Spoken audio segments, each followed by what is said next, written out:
Hello दोस्तों, मेरा नाम है गगन और स्वागत है आपका मेरे YouTube channel GK trick with देसी तरीका में। दोस्तों आज से मैं आपके लिए मॉडर्न हिस्ट्री स्टार्ट करने जा रहा हूँ। और दोस्तों, मॉडर्न हिस्ट्री से सबसे ज़्यादा क्वेश्चन आते हैं हिस्ट्री में। दोस्तों, हिस्ट्री को जो है 3 पार्ट में डिवाइड किया गया है। मध्यकालीन भारत यानी कि मिडाइवल हिस्ट्री, मॉडर्न हिस्ट्री यानी कि आधुनिक भारत, तथा एंशियंट हिस्ट्री यानी कि प्राचीन भारत। दोस्तों, जो हिस्ट्री में सबसे ज़्यादा क्वेश्चन आते हैं वो गवर्नर जनरल से ही आते हैं। तो दोस्तों, हम सबसे पहले उसी टॉपिक को जो है कंप्लीट करेंगे। तो दोस्तों, मॉडर्न हिस्ट्री की कैसे कैसे शुरुआत होती है, तो दोस्तों आज हम आपको इस वीडियो के माध्यम से बताएंगे। चलिए दोस्तों, करते हैं अभी इस वीडियो को। सबसे पहले दोस्तों, आपको होगा कि ईस्ट इंडिया कंपनी के बारे में आपने सुना ही होगा। यानी कि जो ईस्ट इंडिया कंपनी थी 1600 ईस्वी में भारत आई थी। और ये भी पता होगा कि ये एक व्यापारिक कंपनी थी और व्यापार के उद्देश्य से आई थी। यानी कि ये एक ट्रेडिंग कंपनी थी। और जिस समय ये भारत में आई थी उस समय दोस्तों जो इंग्लैंड की महारानी हुआ करती थी वो क्वीन एलिजाबेथ थी। और उस समय जो भारत पर शासन कर रहे थे दोस्तों, उस समय भारत पर मुगलों का शासन था और अकबर शासन कर रहे थे, जिसका कार्यकाल था 1556 से 1605 ईस्वी के बीच। दोस्तों, जैसे ही 1600 ईस्वी में ईस्ट इंडिया कंपनी भारत आई, उसके ठीक 12 साल बाद कैप्टन हॉकिंस जो है सबसे पहले अंग्रेज अधिकारी थे, अजमेर में जहांगीर के दरबार में आए थे। तो दोस्तों, आपसे यही पूछ लिया जाता है कि वो पहला अंग्रेज अधिकारी बताओ जो कि जहांगीर के दरबार में आया था।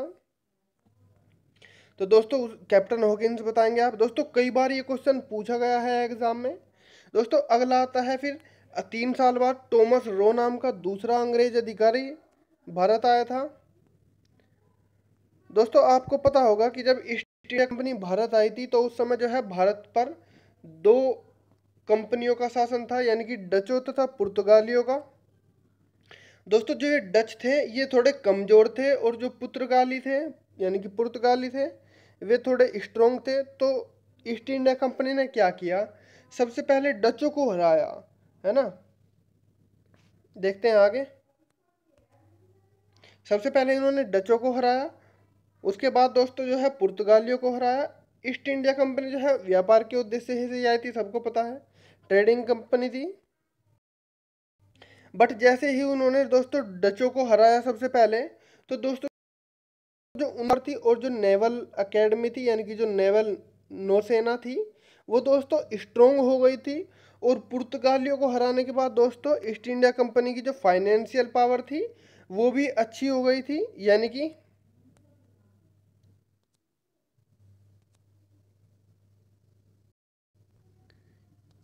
तो दोस्तों ईस्ट इंडिया कंपनी जो है एडमिनिस्ट्रेटिव बॉडी बन गई थी। यानी कि जैसे ही फाइनेंशियल कंडीशन थी।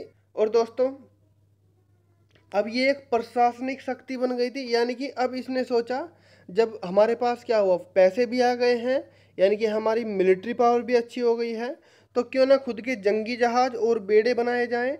तो दोस्तों इन्होंने क्या किया, फिर भारत पर राज करने के लिए सोचा।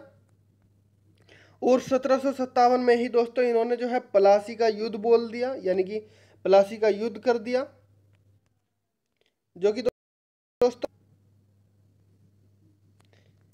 ईस्ट इंडिया अधिकारी था, यानी कि सेना का जो नेतृत्व किया था दोस्तों रॉबर्ट क्लाइव ने किया था। और दोस्तों बंगाल के नवाब सिराजुद्दौला के साथ जो है इसने सबसे पहला युद्ध किया था, प्लासी का युद्ध। दोस्तों बहुत ही ज़्यादा मशहूर है ये। और यहीं से दोस्तों बंगाल के नवाब को हराकर पहला बंगाल का गवर्नर बना था ये। तो आपसे पूछ लिया जाएगा कि बंगाल का पहला गवर्नर कौन था, तो दोस्तों रॉबर्ट क्लाइव। आपको बता दूं दोस्तों जो रॉबर्ट क्लाइव था ये 2 बार गवर्नर बना था, एक तो 1757 से लेके 1760, उसके बाद दोस्तों 1765 से 1767 ईस्वी तक का जो है इसका कार्यकाल रहा था। 2 बार बना था गवर्नर बंगाल का।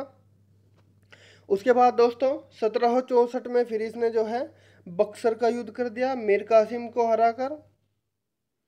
और दोस्तों जो ये बक्सर पड़ता है ये बिहार में पड़ता है, आरा डिस्ट्रिक्ट से पहले। दोस्तों 1757 से लेकर 1857 ईस्वी तक, यानी कि 1857 की क्रांति तक का पूरे भारत पर जो है ईस्ट इंडिया कंपनी का अधिकार हो गया था। और आपको बता दूं दोस्तों जो 1757 से लेकर 1774 तक जितने भी गवर्नर बने थे वे केवल बंगाल के ही गवर्नर थे, यानी कि केवल और केवल बंगाल के। ध्यान दिएगा दोस्तों, इसमें बड़ा ही कंफ्यूजन रहता है। और दोस्तों उसके बाद 1773 के रेगुलेटिंग एक्ट के थ्रू 1774 में पहला गवर्नर जनरल ऑफ बंगाल बनाया गया। दोस्तों ध्यान दीजिएगा, ये जो रॉबर्ट क्लाइव था पहला गवर्नर था बंगाल का, लेकिन इसको 1773 के रेगुलेटिंग एक्ट के तहत गवर्नर जनरल बना दिया गया बंगाल का वारेन हेस्टिंग को। और सबसे पहला था वारेन हेस्टिंग। 1833 से दोस्तों 1858 के बीच में फिर दोस्तों क्या बना, गवर्नर जनरल ऑफ बंगाल ना होकर गवर्नर जनरल ऑफ इंडिया बना दिया गया।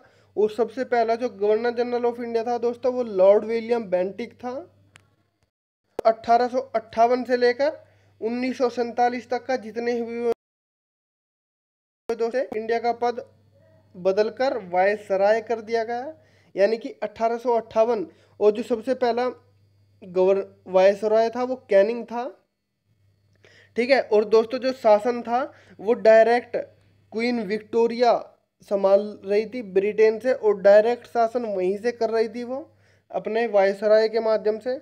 और दोस्तों जो अंतिम वायसराय था दोस्तों लॉर्ड माउंटबेटन योजना के तहत जो है भारत को विभाजन किया गया था। तो दोस्तों उन्हीं के बारे में अलग अलग गवर्नर जनरल्स के बारे में हम पढ़ेंगे अगली वीडियो में।